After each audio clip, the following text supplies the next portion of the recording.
ನಮಸ್ಕಾರ ಸ್ನೇಹಿತರೆ, ಈ ವಿಡಿಯೋ ಸ್ವಲ್ಪ ಗಮನಿಸಿ. ಈ ವಿಡಿಯೋ ಹೆಚ್ಚು ಶೇರ್ ಮಾಡಿ. ಎಷ್ಟು ಶೇರ್ ಆಗಬೇಕಂದ್ರೆ ಚಿಕ್ಕಬಳ್ಳಾಪುರದ ಪುಂಗಿ ಹರಿಕತೆ ಶಾಸಕ ಪ್ರದೀಪ್ ಈಶ್ವರ್ ಅವರಿಗೆ ತಲುಪೋವರೆಗೂ ಶೇರ್ ಮಾಡಿ. ಯಾಕೆ ಅಂದರೆ ಈ ರಸ್ತೆ ಚಿಕ್ಕಬಳ್ಳಾಪುರ ನಗರದಿಂದ ಕೇತನಹಳ್ಳಿ ರಸ್ತೆ ಮಾರ್ಗವಾಗಿ ಹೋಗುವಂಥ ರಸ್ತೆ. ಹಾಗೆಯೇ ಈಶಾ ಫೌಂಡೇಶನ್ಗೂ ಸಹ ಸಂಪರ್ಕ ಕಲ್ಪಿಸುವಂಥ ಈ ರಸ್ತೆ ಆಗಿದೆ. ಬಂಧುಗಳೇ, ಈ ರಸ್ತೆ ಆ ಕಡೆ ಈ ಕಡೆ ಹಿಂದೆ ಇದ್ದಂಥ ಶಾಸಕರು ಎರಡೂ ಕಡೆ ಚಿಕ್ಕಬಳ್ಳಾಪುರದ ಕಡೆಯಿಂದ ಕೇತನಹಳ್ಳಿ ಕಡೆಯಿಂದ ಮಾಡ್ಕೊಂಬಂದಿದ್ರು. 2 ಕಿಲೋಮೀಟ್ರ್, ಕೇವಲ 2 ಕಿಲೋಮೀಟ್ರ್ ರಸ್ತೆ ಚುನಾವಣೆ ಬಂದಂಥ ಸಂದರ್ಭದಲ್ಲಿ ಸ್ಥಗಿತವಾಯಿತು.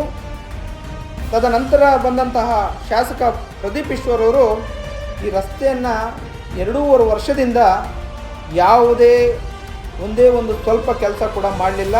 ಈ ರಸ್ತೆಯಲ್ಲಿ ಎಷ್ಟು ದಟ್ಟಣೆ ಇರುತ್ತೆ ಅಂದರೆ, ವಾಹನ ದಟ್ಟಣೆ ಇರುತ್ತೆ ಅಂದರೆ, ಈಶಾ ಫೌಂಡೇಶನ್ಗೆ ಬರುವಂತಹ ಮತ್ತು ಆ ಹಳ್ಳಿಗಳಿಗೆ ಹೋಗುವಂಥ ಸಾವಿರಾರು ವಾಹನಗಳು ದಟ್ಟಣೆ ಇರುತ್ತೆ.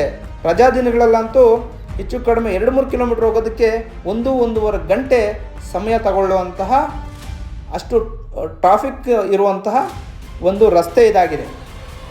ಅನೇಕರು ಪ್ರಾಣಗಳು ಕಳ್ಕೊಂಡಿದ್ದಾರೆ, ಕೈಕಾಲು ಮುರ್ಕೊಂಡಿದ್ದಾರೆ, ಅನೇಕ ರೀತಿಯಲ್ಲಿ ತೊಂದರೆಗಳನ್ನು ಅನುಭವಿಸ್ತಾ ಇದ್ದಾರೆ. ನೀವು ಆ ಧೂಳು ನೋಡ್ತಾ ಇರ್ಬೋದು, ಎಷ್ಟು ಆರೋಗ್ಯದ ಮೇಲೆ ಪರಿಣಾಮ ಬೀಳುತ್ತೆ ಅಂತ ಸಹ ಯೋಚನೆ ಮಾಡಬೇಕು. ಅಕ್ಕಪಕ್ಕ ಇರೋ ಗಿಡಗಳೆಲ್ಲ ಸಹ ಹಸಿರು ಗಿಡಗಳೋಗಿ ಇದು ಬಿಳಿ ಗಿಡ ಆಗೋಗಿದೆ. ಹಾಗಾಗಿ ನಾನು ಹೇಳುವಂಥದ್ದು ಒಂದೇ, ಪ್ರದೀಪ್ ಈಶ್ವರ್ ಅವರೇ, ನೀವು ಬರೀ ಪುಂಗಿ ಬಿಡೋದನ್ನು ಬಿಟ್ಟು ನೀವು ಸಾರ್ವಜನಿಕರ ಸೇವೆ ಮಾಡಲಿಕ್ಕೆ, ನಿಮಗೆ ಮತ ಕೊಟ್ಟಂತಹ ಮತ ಬಾಂಧವರ ಕೆಲಸ ಮಾಡಲಿಕ್ಕೆ ನೀವು ಕೆಲಸ ವಹಿಸ್ಕೋಬೇಕಾಗಿದೆ.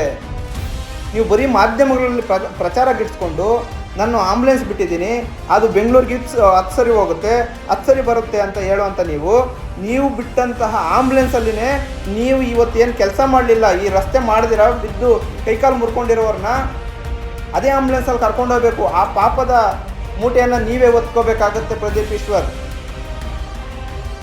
ನಿಮ್ಮಂಥವರನ್ನು ಏನಕ್ಕೆ ಆಯ್ಕೆ ಮಾಡಿದ್ದಾರೆ ಜನ ಅಂದರೆ, ನೀವು ಸಹ ಒಬ್ಬ ಹೋರಾಟಗಾರನಂತೆ ಸಾಮಾಜಿಕ ಜಾಲತಾಣದಲ್ಲಿ ಹಿಂದೆ ಇದ್ದಂತಹ ಒಬ್ಬ ಸಚಿವ ಮತ್ತು ಶಾಸಕರನ್ನು